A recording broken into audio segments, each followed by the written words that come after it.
सास बहू का लिव इन रिलेशन। नेहा खुले विचारों वाली लड़की थी। अरे नेहा, क्या दिन में सोती है?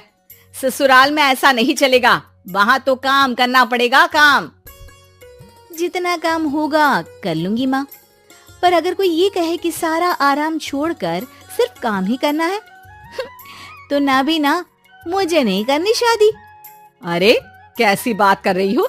अच्छा चलो जाकर नहा लो, मैं नाश्ता लगा देती हूँ, फिर तुम्हें कॉलेज भी तो जाना है। नेहा कॉलेज के लिए निकल जाती है। वो सोचने लगती है कि ससुराल में वो कैसे मैनेज करेगी। क्या हुआ नेहा, परेशान लग रही हो? अरे यार, तू तो मुझे जानती है ना, मुझे अपनी लाइफ बिल्कुल परफेक्ट चाहिए, लेकिन लग नहीं रहा लोग मानेंगे।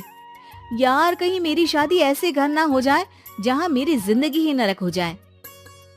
अरे मैंने ना कल एक इंग्लिश फिल्म देखी थी, उसमें भी कुछ ऐसी ही समस्या थी हीरोइन की। अच्छा, तो फिर क्या किया उसने? उसने तो अपने होने वाले पति से साफ साफ कह दिया कि वो पहले उसके घर कुछ दिन तक बिना शादी के रह कर देखेगी, और अगर ठीक लगा तो ठीक, वरना तेरे मेरे रास्ते अलग। अरे हाँ यार, ये तो बिल्कुल सही आइडिया दे रही है तू मुझे। चल मैं तो चली, थैंक्स यार, तूने मेरी प्रॉब्लम सॉल्व कर दी। ये बोलकर नेहा खुशी खुशी वहां से निकल जाती है, लेकिन पीछे से उसकी सहेली कहती है, अरे नेहा, नहीं नहीं, कुछ नहीं सुनना मुझे। ये बोलकर वो वहां से चली जाती है। हे भगवान, पूरी बात सुने बिना ही चली गई। अरे वो तो विदेशी फिल्म थी, वहां सब चलता है, लेकिन ये तो भारत है, सभ्यता और संस्कारों वाला देश, जहाँ शादी से पहले लड़की को ससुराल में नहीं रखा जाता। खैर, नेहा मस्त होकर घर आती है। नेहा, कल तुझे लड़के वाले देखने आने वाले हैं, और हाँ, इस बार कोई बहाना नहीं चलेगा। हाँ हाँ, आने दो आने दो, मैं तैयार हूँ शादी के लिए। अगले दिन लड़के वाले आते हैं, जहाँ लड़का कहता है, मुझे अकेले में लड़की से कुछ पूछना है। हाँ हाँ, क्यों नहीं बेटा, जाओ नेहा, घर तो दिखा दो इन्हें। नेहा भी खुश हो जाती है कि उसे मौका मिल गया है लड़के से अपनी शर्त रखने का। देखो, मुझे ना शादी से बहुत डर लगता है, पता नहीं कैसी लड़की आए, तालमेल बना पाए कि नहीं मेरे परिवार से। मैंने कई घरों में रोज का क्लेश होते देखा है। तुमने तो मेरे दिल की बात कर दी। मैं भी यही सोच रही थी कि भाई सास तो अच्छी होनी चाहिए, पति सपोर्ट करे ना करे, रहना तो पूरे दिन सास के साथ है। लेकिन मेरे पास ना इसके लिए एक बहुत अच्छा आइडिया है। अच्छा, कैसा आइडिया? क्यों ना शादी के पहले मैं कुछ दिनों तक तुम्हारे घर आकर रह लूं, तुम लोग मुझे समझ लेना, मैं तुम लोगों को समझ लूंगी। ठीक लगा तो शादी, वरना टाटा बाय बाय। क्यों? लड़के को नेहा की बात में दम लगता है। वो घर के सभी लोगों के सामने नेहा की बात रखता है। अरे पागल हो गई है क्या? ये कैसी शर्त है? अरे शादी से पहले मैं क्यों तुझे किसी और के घर भेजूंगी रहने? अरे लड़की के ख्याल तो 20 साल आगे के हैं, इतनी भी खुले विचारों वाली लड़की नहीं चाहिए हमें। अरे माँ, क्या बुरा और गलत बोल रही है ये?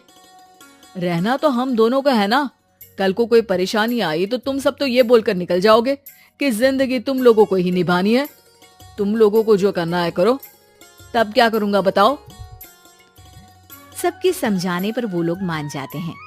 वाह, मैं 2-3 दिनों में पैकिंग कर लूंगी, तो आकर मुझे ले जाना। और नेहा पहुंच जाती है विशाल के घर। आओ आओ, ये रहा तुम्हारा कमरा। इस घर में तुम एज अ गेस्ट रहो, लेकिन माँ तुम्हें बहू की तरह ही ट्रीट करेंगी, और तुम भी उन्हें सास की तरह ही रखना। बस फिर क्या था, शुरू हो जाता है लिव इन सास बहू का ड्रामा। अरे चाय तो बना दे बहू। जी सासू माँ, अभी लाई। नेहा चाय लेकर आती है कि बस चाय लेकर आई हो, इसके साथ पकोड़े भी ले आती। लेकिन आपने तो बताया ही नहीं कि आपको चाय के साथ पकोड़े भी चाहिए। हाँ हाँ, अब तो पता चल गया ना। रात को खाना खाने के बाद नेहा किचन में खटर पटर कर रही होती है। क्या हो रहा है वहाँ नेहा? माँ जी, मैं ना रात को अदरक वाली चाय पीकर सोती हूँ, ये मेरी आदत है। अच्छा, तो जरा मेरे लिए भी बना देना। दोनों सास बहू रात को चाय पीती हैं। अगले दिन नेहा, मैं मंदिर जा रही हूँ, मेरी साड़ी निकाल कर बेड पर रख दे। नेहा सास के लिए साड़ी निकाल कर रख देती है। वो देखती है कि उसके आने के बाद से सास ने घर का कोई भी काम करना छोड़ दिया है। यार मैं क्या करूं? ऐसा ससुराल तो मुझे नहीं चाहिए था जिसमें मैं ही सारा काम करूं।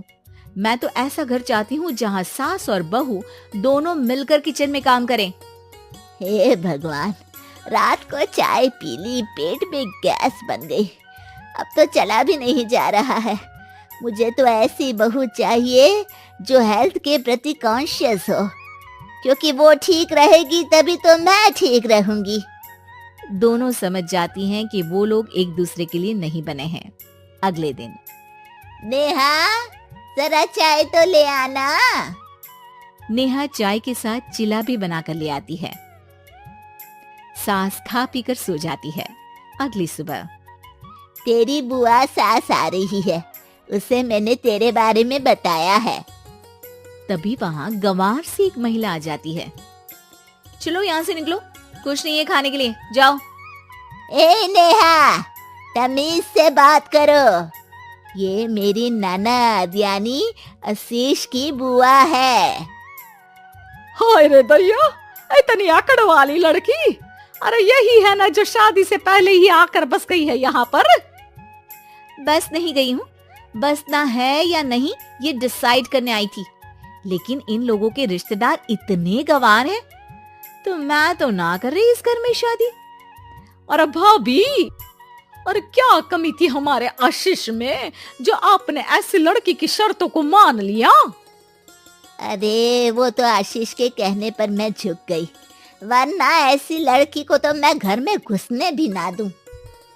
ए हेलो, ऐसी लड़की कैसी लड़की? हाँ, बिना समझे बुझे शादी कर लूं? अब तो समझ गई ना कि हम लोग गांव के हैं। भाभी को खाट पर सोना और रिश्तेदारों का गांव से आना जाना तो लगा ही रहना है इस घर में। हाँ हाँ, मैं तो किसी मॉडर्न घर में शादी करूंगी। ये बोलकर नेहा वहां से चली जाती है। अपने घर में आकर नेहा कहती है, ना माँ ना, लिव इन में रहकर देख लिया, ये गांव के लोगों का कोई भरोसा नहीं है। खैर, नेहा की शादी एक मॉडर्न घर में हो जाती है, जहां सास कहती है, हे नेहा, मैं टेनिस खेलने जा रही हूँ, आओ तो जूस बना कर रखना, और हाँ, वॉलनट्स और ओट्स भी बना लेना। जी माँ। माँ मॉम बोलो डार्लिंग, माँ इज ओल्ड फैशन। बेचारी नेहा सर पर हाथ रख लेती है। हे भगवान, ये सास तो सास ही होती है, गांव की हो या शहर की।